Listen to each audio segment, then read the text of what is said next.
조금 어려운 것들까지 다루면서 공부해볼게요.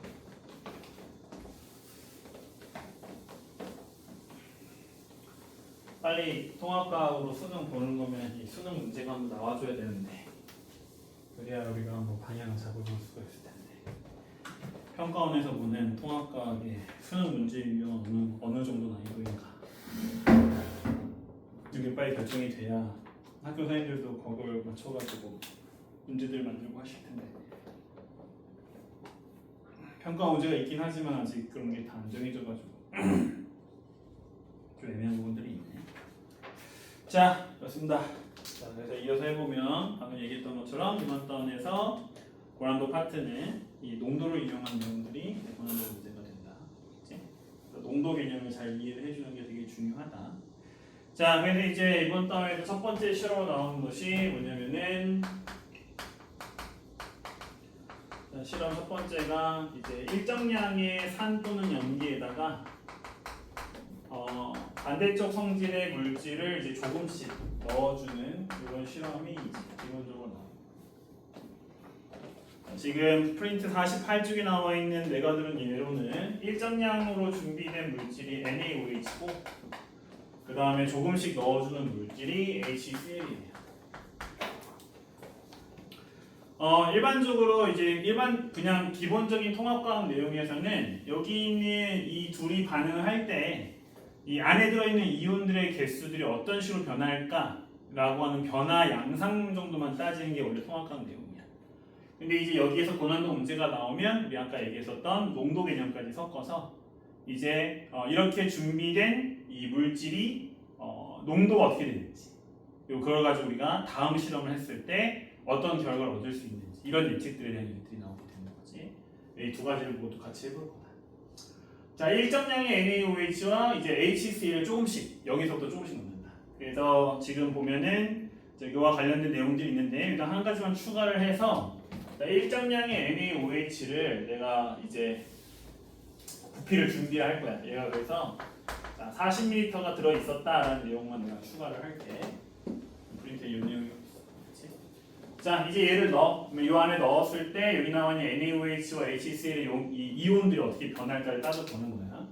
당연히 NaOH 안에는 H 플러스와 OH 마이너스가 들어있었고 조금씩 넣어준 HCl 안에는 H 플러스와 Cl 마이너스가 들어가게 되겠지. 자, 그러면 당연히 이온들의 종류에 따라서 용액 속의 이온의 양에는 차이가 생기게 되겠지. 그래서 이것을 그래프로 간단하게 지금 표현을 해주고 있는 거지. 자, 일단 여기는 Na+는 구경꾼 이온이야. 그렇기 때문에 자, 염을 만드는 CL-을 넣어줘도 얘네들은 어때? 서로 무조건 반응하는 애들은 아니야. 그치? 그렇기 때문에 이 Na+ 같은 경우에는 어떻게 된다? 그 양이 자, 이렇게 일정하게 유지가 되지. 자, 0의 변화가 없는 애가 Na+. 자, 반면에 OH- 얘가 좀 다르지. OH-는 H+를 넣어줄 때마다 점점점 어떻게 되고 있어? 반응이 일어나고 있지. 얘는 무조건 반응이 일어나고 있거든. 그러면 이 OH-는 원래 양이 정해져 있었는데 그 값이 어떻게 돼야 돼? 점점 줄어들어야 되겠지. 그치? 자, 그래서 자, H+의 경우 OH- 같은 경우에는 이렇게 양이 줄어들면서 사라지다가 결국 언젠가는 양이 0이 돼버리는 변화를 갖게 된다라는 그래프를 그려줄 수 있어요. 자, 이렇게 파란색으로 표시하는 게 이제 OH-이에요. 자, 옆에 있는 내가 이제 조금씩 넣어준 H+와 Cl- 같은 건 어떻게 될까? 자, Cl-도 보게 되면 얘도 역시 반응하지 않는 애야, 그지? 그래서 넣어주는 족족 양이 점점 늘어나야 되겠지? 때문에 얘는 처음에 양이 0이었지만 이제 넣어줄 때마다 계속 양이 쭉 늘어서 어떻게 돼야 돼? 계속 늘어나는 형태가 돼야 돼. 자, H+는 자, 넣어줄 때마다 원래 있었던 OH-랑 반응하게 되면서 어떻게 돼? 계속 없어지지? 자, 그래서 얘는 양이 늘어나지 않아. 늘어나지 않다가 누가 없어지고 나면 OH-가 없어지고 나면 이제 그 다음부터는 반응하지 않기 때문에 양이 계속 늘어나게 되겠지? 그래서 이런 걸 갖고 있는 게 H+야. 그치? 자, 이 그래프에서의 핵심. 자, 통합과학에서는 기본적으로 이온의 변화에 대해서 항상 물어보기 때문에 자, 이 그래프의 핵심이 일단 중요할 텐데, 자, 당연히 우리는 이렇게 4개의 선 다른 걸 구했기 때문에 실제적인 문제에서 우리한테 뭘 물어본다? 이 그래프의 선의 종류에 따라서 물질의 이 이온들을 서로 짝짓는 문제가 당연히 나올 수밖에 없어. 이 선은 어떤 이온에 대한 그래프인가? 라는 질문이 항상 나올 수밖에 없고, 자, 형태를 보면서 이 이온들을 우리가 구해줄 수 있어야 돼. 이때 당연히 조심해야 되는 것은 이 일정량에 있는 산 또는 염기와 조금씩 넣어주는 물질이 이렇게 뒤바뀔 수 있잖아.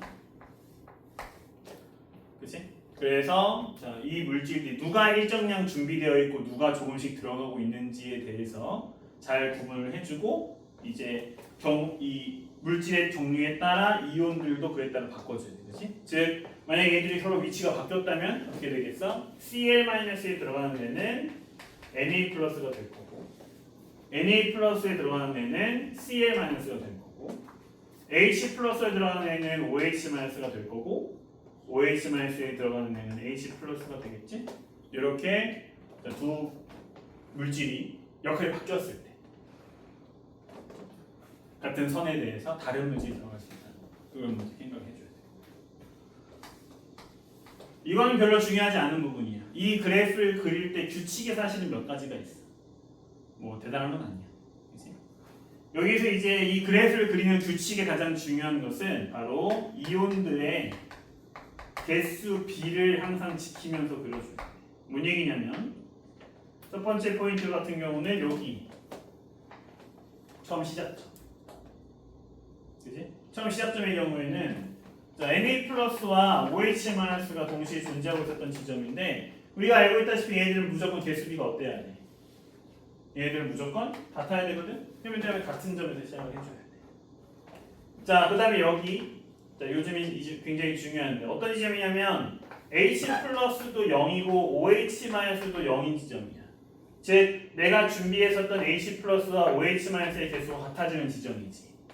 그러면 H+의 개수랑 Cl- 개수랑 OH-Na+ 개수가 같기 때문에 얘네들도 같아져. 즉 이 두 선이 겹치는 지점이랑 여기 0이 되는 지점이 이렇게 일치해야 돼. 자, 그 다음에 세 번째, 여기 있는 Cl-와 H+의 선을 보게 되면 역시 얘들의 개수비도 똑같아야 되기 때문에 얘가 한 개 늘어날 때 얘도 똑같이 한 개 늘어나고, 얘가 두 개 늘어나면 얘가 똑같이 두 개 늘어나야 돼. 자, 그래서 어떻게 나와야 되냐면 두 개의 그래프가 서로 이렇게 나란하게 만들어져야 되지. 다만 요즘에는 이런 그래프를 그릴 때 조심해야 될 점 같은 것들은 문제에서 잘 안 물어봐. 그래서 이 세 번째, 이 그래프의 모양 관련 내용은 요즘에는 거의 나오지 않는 편이다. 잘 몰라도 괜찮다. 화학 원 문제를 풀어봤으니까 알겠지만 화학 원에서는 이 반응에서 몇 가지 좀 특이한 규칙들을 좀 기억해서 푸는 게 쉬운 경우들이 있지? 그지? 어떤 경우도 있었어?